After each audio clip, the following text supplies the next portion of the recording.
ओला dock YouTube channel को subscribe करें और बेल आइकॉन को दबाना मत भूलें। अस्सलाम वालेकुम, मेरा नाम डॉक्टर हुमा असलम है। मैं कंसल्टेंट साइकाइट्रिस्ट हूँ और Punjab institute of mental health में as head of unit C2 काम कर रही हूँ। इसके साथ साथ DHA फेज़ 8 में अपना प्राइवेट क्लिनिक रन कर रही हूँ।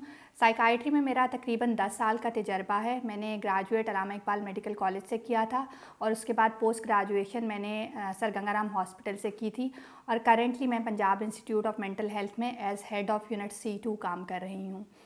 आज की वीडियो में हम बात करेंगे adult attention deficit hyper active disorder के बारे में। जैसा कि नाम से ज़ाहिर है, एक तो ये एडल्टहुड में होता है, दूसरा अटेंशन डेफिसिट यानी कि इसमें अटेंशन कम हो जाती है, आप टास्क्स पे फोकस नहीं कर पाते, कंसंट्रेट नहीं कर पाते, चीज़ों पे ध्यान नहीं दे पाते, आपका अटेंशन स्पैन बहुत कम हो जाता है। और हाइपर एक्टिव यानी कि आप बहुत ज़्यादा इम्पल्सिव होते हैं, हाइपर एक्टिव होते हैं, जैसे कोई मोटर लगी हुई है। तो attention deficit hyper active disorder जो एडल्टहुड में होता है उस पर आज हम बात करेंगे। पाकिस्तान के टॉप डॉक्टर्स के साथ अपॉइंटमेंट बुक करें, वो भी पेशेंट फीडबैक देखते हुए। लाखों लोगों की तरह पाकिस्तान के सबसे बड़े डॉक्टर नेटवर्क का फायदा उठाएं और आज ही ओला डॉक ऐप डाउनलोड करें। ओला डॉक, डॉक्टर का अपॉइंटमेंट आसानी से। ADHD या attention deficit hyper active disorder जब जहन में आता है तो जहन में साथ ही एक ऐसा बच्चा आता है जो टिक के नहीं बैठता, जो एक जगह से दूसरी जगह जंप करता रहता है, जिसका किसी चीज़ पे फोकस नहीं होता, ध्यान नहीं होता। वो ऐसे लगता है कि उसके नीचे कोई मोटर लगी हुई है और वो इधर से उधर भागे जा रहा है। उसको बिठाना या उसको टैकल करना बड़ा ज़्यादा मुश्किल होता है। लेकिन आपको सुन के हैरानी होगी कि ADHD बड़ों में भी हो सकता है और जब ये बड़ों में होता है तो समटाइम हाइपर एक्टिविटी का एलिमेंट काफ़ी कम हो जाता है, लेकिन अटेंशन डेफिसिट यानी अटेंशन कम रहने का इशू रहता है। अगर पाकिस्तान के स्टैट्स पे बात की जाए तो ऑलमोस्ट 2 to 3% लोग ADHD का शिकार होते हैं। ADHD जो है attention deficit hyper active disorder एक न्यूरो डिजेनरेटिव डिसऑर्डर है। ये डिसऑर्डर बच्चा माँ के पेट से लेके पैदा होता है, ये बचपन से उसके साथ होता है। एडल्टहुड में आके ये स्टार्ट नहीं होता, ये बचपन से चला आ रहा होता है। वो बच्चे जो किसी वजह से बचपन में आइडेंटिफाई नहीं होते, एड्रेस नहीं होते, उनमें बड़े होने तक ये सिम्टम्स परसिस्टेंट रहते हैं, उनको एडल्ट ADHD कहा जाता है।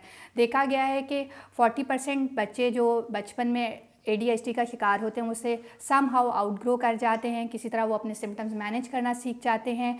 लेकिन 60% बच्चे ऐसे होते हैं कि जो बड़े होके भी अटेंशन डेफिसिट डिसऑर्डर का शिकार रहते हैं।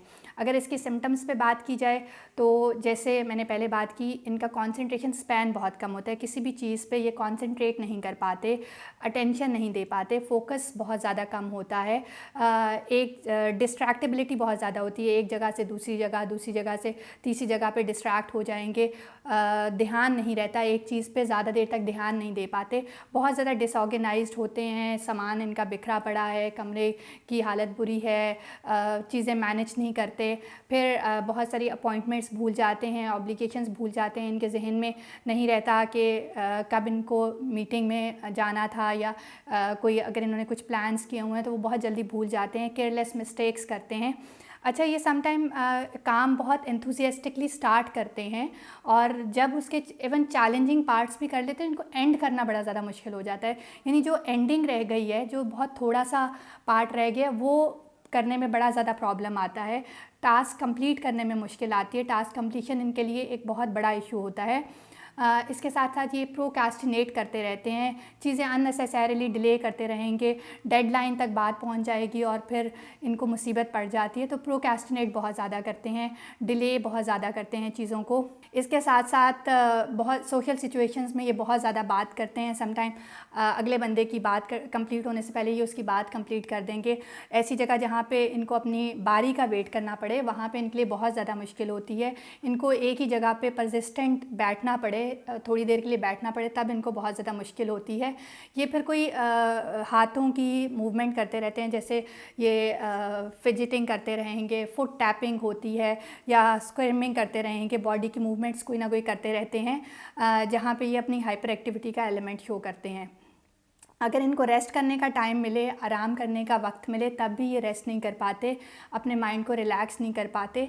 तो ये कुछ अलामात हैं जो एडल्ट ADHD की सिम्टम्स हैं। अब बात करेंगे ADHD आपको किस तरह से इम्पैक्ट करता है। जैसे कि मैंने बात की, ये न्यूरो डिजेनरेटिव डिसऑर्डर है जो बचपन से आपके साथ चलता रहता है। देखा गया है ये बच्चे अबव एवरेज इंटेलिजेंट होते हैं और बचपन में जब स्टडीज़ का इतना प्रेशर नहीं होता तो समहाउ ये मैनेज कर लेते हैं, थोड़ा सा पढ़ के भी ये मुनासिब ग्रेड्स ले आते हैं। लेकिन जैसे जैसे प्रेशर बढ़ना शुरू होता है, जैसे ये जब O लेवल्स में आते हैं, मैट्रिक में आते हैं या FSC या A लेवल्स में आते हैं, तो तब इनसे कम पढ़ के गुजारा नहीं होता। तब इनको अटेंशन कम देना या फोकस कम रखना इफ़ेक्ट करना शुरू कर देता है। इनके ग्रेड्स इम्पैक्ट होना शुरू हो जाते हैं, फंक्शनल डिक्लाइन आना शुरू हो जाता है। फिर क्योंकि ये लोग किसी भी टास्क पे ज़्यादा देर तक एक तवज्जो नहीं दे सकते, कोई भी काम ज़्यादा देर तक नहीं कर सकते, सो इनकी जॉब सेटिस्फेक्शन बहुत कम होती है। बहुत जल्दी एक टास्क से, एक जॉब से बोर हो जाते हैं, ये जॉब्स बदलते रहते हैं। इसी वजह से इनके मैरिटल कन्फ्लिक्ट्स भी आ सकते हैं क्योंकि इनमें बोरियत बहुत जल्दी आ जाती है। तो ये कुछ एरियाज़ हैं जहाँ पे ADHD आपको इफ़ेक्ट करती है। अब बात करेंगे ADHD की ट्रीटमेंट क्या है। जैसा कि ये एक डिसऑर्डर है जो बच्चा लेके पैदा होता है, तो इसकी एज सच कोई ट्रीटमेंट नहीं है। हाँ, इसको मैनेज किया जा सकता है, इसकी सिम्टम्स को कम किया जा सकता है। अगर सिम्टम्स बहुत ज़्यादा हैं और आपको पढ़ाई करने में मुश्किल हो रही है, आपको कोई भी काम करने में सिग्निफिकेंट परेशानी हो रही है, तो हमारे पास कुछ ऐसी अद्वियात मौजूद हैं जो अटेंशन स्पैन बढ़ा देती हैं। ये अद्वियात दो तरह की होती हैं जिनको स्टिमुलेंट्स या नॉन स्टिमुलेंट्स कहा जाता है। एक साइकाइट्रिक असेसमेंट के बाद ये डिसाइड किया जा सकता है कि किस तरह की दवाई देनी है। इसके अलावा कुछ ऐसी चीज़ें हैं जो अगर आप अपनी लाइफ में ले आएँ तो ADHD के सिम्टम्स कुछ हद तक मैनेज हो सकते हैं। जैसे अगर इन लोगों को चाहिए कि अपनी डाइट में चीनी बहुत कम कर दें, क्योंकि चीनी का बहुत ज़्यादा इस्तेमाल आपकी कंसंट्रेशन को सिग्निफिकेंटली इफ़ेक्ट करता है। इसके साथ साथ अगर प्रोटीन का ज़्यादा इस्तेमाल किया जाए और फ़िश ऑयल का इस्तेमाल किया जाए, ओमेगा 3 का इस्तेमाल किया जाए, तो ये सब चीज़ों का इस्तेमाल भी आपकी अटेंशन को बढ़ाता है।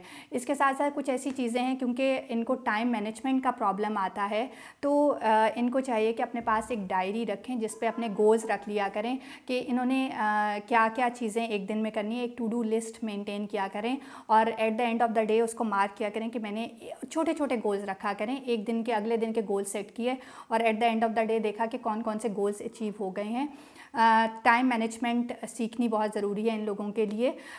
फिर क्योंकि इनमें एनर्जी कुछ ज़्यादा होती है, तो इनको एनर्जी यूटिलाइज़ करने के प्रॉपर तरीके सीखने चाहिए। जैसे अगर ये जिम ज्वाइन कर लें या रेगुलर एक्सरसाइज करें या जॉगिंग वगैरह या वॉक वगैरह रेगुलर करें, तो इन सब चीज़ों में इनकी एनर्जी कंज्यूम हो सकती है, जिसकी वजह से इनका हाइपर एक्टिविटी का एलिमेंट बहुत कम हो जाता है। सो ये कुछ चीज़ें हैं, अगर ये अपनी लाइफ में लेके आएँ तो ADHD के सिम्टम्स बेहतर हो जाते हैं। अगर इसके बावजूद भी ADHD के सिम्टम्स रहते हैं, आप इन सब चीज़ों को करने के बावजूद भी ध्यान नहीं दे पाते, फोकस नहीं कर पाते, अपनी इम्पल्सिविटी कंट्रोल नहीं कर पाते, तो बहुत ज़रूरी चीज़ है कि आप माहिर अमराज़ नफ्सियात से रब्ता करें ताकि प्रॉपर असेसमेंट के बाद आपको कोई ऐसी दवाई शुरू कराई जा सके जिससे आपकी अटेंशन स्पैन बेहतर हो सके। अगर आपको या आपके किसी जानने वाले को ADHD की सिम्टम्स हैं या किसी और साइकाइट्रिक इश्यूज़ का सामना है, तो आप मेरे से ओला डॉक के थ्रू अपॉइंटमेंट बुक कर सकते हैं। मैं ऑनलाइन भी कंसल्ट करती हूँ और इन क्लिनिक भी अपॉइंटमेंट्स लेती हूँ। तो जिस तरह आपको फिजिबल है, आप ओला डॉक के थ्रू मेरे साथ अपॉइंटमेंट बुक कर सकते हैं। Thank you very much.